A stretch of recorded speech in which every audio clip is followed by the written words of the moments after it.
Now here's where our first day goes into. Now, this was actually released direct to video in the United States.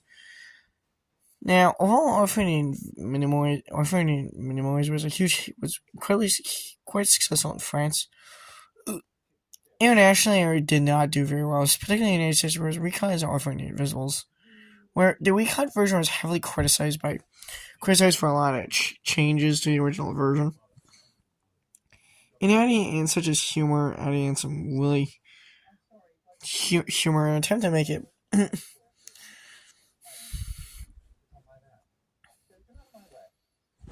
so that cut is actually that the Weinstein Company cut of Horror Invisibles is pretty much was also a box office bomb.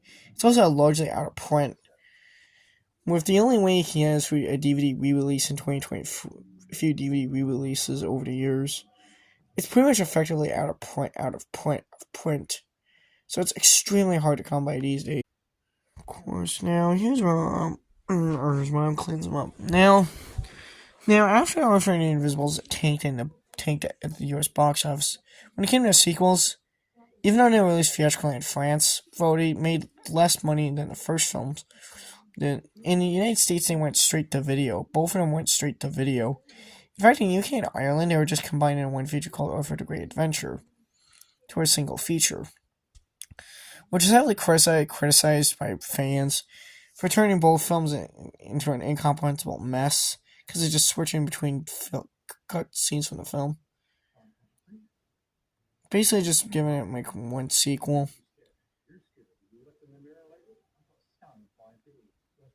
Mm.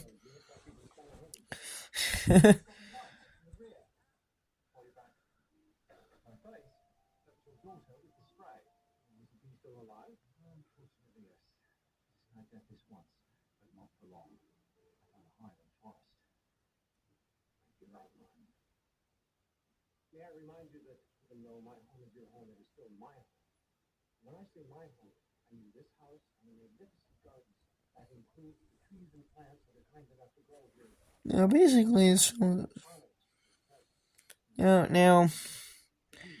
its U.S. distribution. The U.S. distribution for sequels was actually handled by 20th Century Fox. Homeland Entertainment, like I said, they released them straight to video in the United States, but they also underperformed in France. In fact, French box office underperformances were so much that they actually significantly hurt Europa Corp's financial fiscal quarter in earnings, to where Europa Corp actually lost some millions of dollars.